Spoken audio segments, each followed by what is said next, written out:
फिरौन जैसे क्रूर राजा और मिस्र के लोगों की क्रूरता से इस्राएलियों का छुटकारा एक अद्भुत घटना है। और इस घटना में कहीं पर भी कोई भी मानवीय शक्ति को हम नहीं देखते। जब मूसा और हारून आते हैं और फिरौन से बातचीत करते हैं, फिरौन इनकार कर देता है कि मैं इस्राएलियों को जाने नहीं दूंगा। और तब परमेश्वर की सामर्थ प्रकट होती है और पहली विपत्ति के रूप में नील नदी और मिस्र देश में जहां पर भी जल था वो रक्त में परिवर्तित हो जाता है और एक सड़ांध आने लगती है कि लोग पानी नहीं पी पाते। आज जबकि विज्ञान इतना बढ़ चुका है, पर आज भी ऐसा कोई भी यंत्र नहीं बना है जिससे कि किसी नगर के हर जलाशय को दूषित किया जा सके। और यहाँ तो पूरे देश के जलाशय प्रभावित हो गए और ये केवल परमेश्वर की शक्ति थी। और उसके बाद जब फिरौन नहीं मानता तो दूसरी विपत्ति आती है और मेंढकों की एक बड़ी संख्या पूरे देश में आ जाती है। राजा के महल से लेकर गरीब की झोपड़ी तक मेंढक ही मेंढक हैं। और इतनी भारी संख्या में अचानक से मेंढकों का प्रकट होना एक अद्भुत घटना है। यह मानवीय शक्ति से नहीं, लेकिन पर ईश्वरीय शक्ति से होता है। और फिर मूसा के कहने पर वो मेंढक सब मर जाते हैं, जिससे कि पूरे देश में सड़ांध फैलने लगती है। और तीसरी विपत्ति के रूप में कुटकियां आ जाती हैं और सब पर छा जाती हैं। ये एक जगह हो, दो जगह हो तो मानवीय शक्ति को हम मान सकते थे, पर जब पूरे देश में हर एक पर हो रहा है तो ये मनुष्य नहीं कर सकता। और चौथी विपत्ति के रूप में झुंड के झुंड झुंड कीड़े आ जाते हैं, डांस आ जाते हैं। और इनका आना भी मानवीय बल शक्ति से नहीं हो सकता। और पांचवी विपत्ति के रूप में मिस्र देश के पशुओं में मरी फैलती है। और ये मरी सिर्फ मिस्रियों के पशुओं पर फैलती है।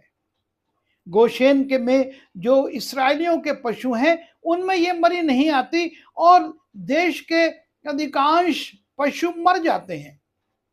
एक अद्भुत बीमारी अचानक से आती है। इसमें भी परमेश्वर फिरौन पर अपनी सामर्थ को प्रकट करता है कि ये मानवीय शक्ति से नहीं, पर ईश्वरीय क्रोध का परिणाम है।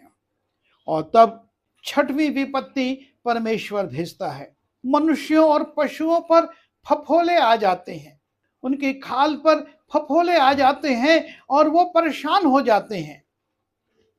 और ये भी एक जगह दो जगह होता तो कुछ समझ में आता लोगों को कि ये किसी मनुष्य के कारण से हो रहा है। लेकिन जब सब लोगों पर, और वो भी सिर्फ मिस्रियों पर, इस्राएलियों पर नहीं, वहीं पर मूसा और हारून हैं, उन पर ये फफोले नहीं आ रहे हैं, लेकिन बाकी लोगों पर फफोले आ गए।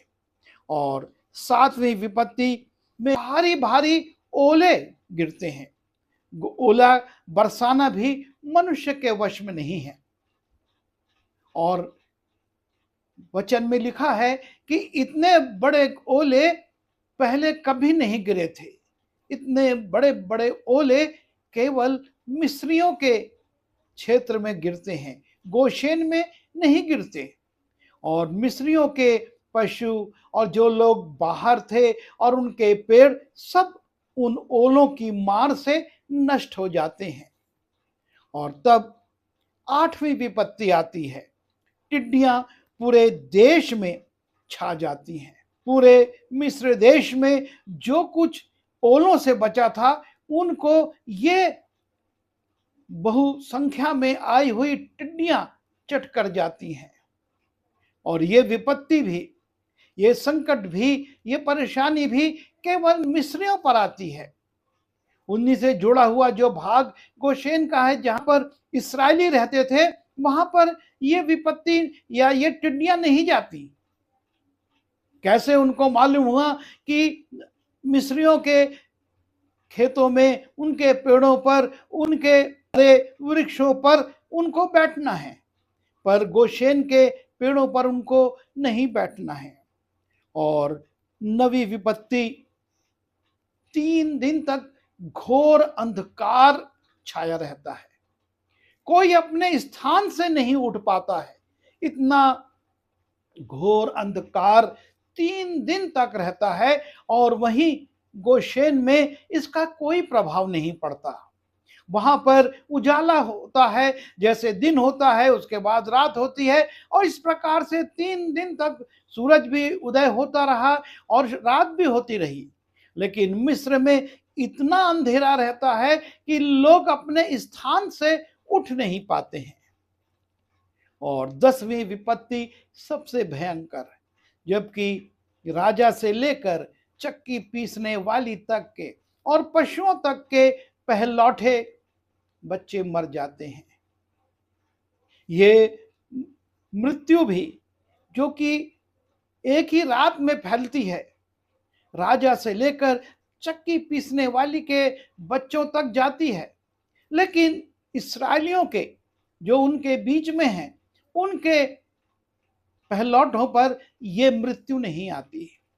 और इस प्रकार से वो कठोर दिल वाला फिरौन घबरा जाता है और मूसा से और हारून से कहता है, तुम ये देश छोड़ दो।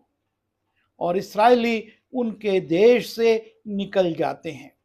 अद्भुत रीति से यहूदियों ने ना तो मिस्रियों से युद्ध किया, ना उनके विरुद्ध कोई आंदोलन किया और ना किसी प्रकार की शक्ति का उपयोग किया, लेकिन अद्भुत रीति से परमेश्वर के बल से, परमेश्वर की शक्ति से, परमेश्वर की सामर्थ से उनका छुटकारा हो गया और वो मिस्र से बाहर निकल गए। और उसके बाद वो बड़े आनंद के साथ जा रहे हैं। और जब लाल समुद्र के पास पहुंचते हैं, देखते हैं पीछे से फिर से फिरौन अपनी सेना को लेकर उनका पीछा कर रहा है, उनको घेरने की कोशिश कर रहा है। और तब फिर से परमेश्वर की सामर्थ प्रकट होती है। इस्राएली मिस्रियों पर हमला नहीं करते, उनका मुकाबला नहीं करते, पर परमेश्वर अद्भुत रीति से मूसा से कहता है, तू क्यों दुहाई दे रहा है? अपनी लाठी इस लाल समुद्र पर बढ़ा। और परमेश्वर रात भर पुरवाई चलाता है, हवा चलती है और सुबह समुद्र 2 भाग में हो जाता है। जब हम वचन में पढ़ते हैं, लिखा है कि पानी 2 भाग हो जाता है और इस्राएली, जो कि 5 लाख से ज्यादा थे और उनके साथ पशु भी थे, सब पैदल पैदल समुद्र पार करते हैं। दोनों ओर पानी दीवार बना हुआ है और बीच से इस्राएली चले जा रहे हैं। पानी को ऐसा विभाजित कर देना मनुष्य के बस की बात नहीं है। समुद्र सूख गया, हम सोचते कि कोई प्राकृतिक घटना हुई, लेकिन पानी इस प्रकार से 2 भाग हो जाए और एक दीवार के रूप में खड़ा हो जाए, ये मानवीय शक्ति के परे है। आज भी साइंटिस्ट ऐसा नहीं कर पा रहे हैं कि पानी को इस रीति से वो दोनों ओर खड़ा कर दें और बीच में रास्ता बन जाए। और इस्राएली उसमें से निकलते हैं। और जब मिस्री ये कोशिश करते हैं, परमेश्वर मूसा से कहता है, उस लाठी को समुद्र की ओर बढ़ा, और समुद्र का जल फिर से पहले के समान मिल जाता है और फिरौन की पूरी सेना, उसके रथ, उसके सवार सब डूब जाते हैं। मनुष्य के बल से, मनुष्य की शक्ति से इस्राएली मिस्रियों को नहीं मारते, उनकी सेना को नहीं मारते, एक भी तीर या एक भी तलवार नहीं चलाते। परमेश्वर की सामर्थ्य से इस्राएली मिस्रियों पर विजयी हो जाते हैं और आनंद के साथ गीत गाते हुए आगे बढ़ते हैं। परमेश्वर अद्भुत रीति से उनके लिए अपने बल को, अपनी शक्ति को, अपनी सामर्थ को प्रकट करता है। और यही बात परमेश्वर आज भी हमारे लिए करता है। हम परमेश्वर के लोग हैं, इसके मतलब नहीं कि हम समस्याओं से ऊपर हो गए। समस्याएं, परीक्षाएं, तकलीफें, अड़चनें, रुकावटें सब आएंगी, पर परमेश्वर कहता है कि ना तो बल से ना शक्ति से, पर मेरी आत्मा के द्वारा समस्या का ये पहाड़, बीमारी का ये पहाड़, तकलीफों का ये पहाड़ हट जाएगा। पर भरोसा हम परमेश्वर पर रखें। अपने बल पर, अपनी योग्यता पर, अपनी सामर्थ पर, अपनी शिक्षा पर या अपने हथियारों पर हम भरोसा ना रखें, लेकिन हम परमेश्वर पर भरोसा रखें और परमेश्वर हमारे लिए उपाय करेगा। परमेश्वर हमारे लिए रास्ते बनाएगा और हम उस पर भरोसा रखें। हम उसको मौका दें, हम परमेश्वर को काम करने दें। परमेश्वर अपने तरीके से हमारे लिए मार्ग निकालेगा, हमारे लिए वो उपाय करेगा और हम उन समस्याओं पर, उन बीमारियों पर, उन परेशानियों पर, उन रुकावटों पर विजयी होंगे।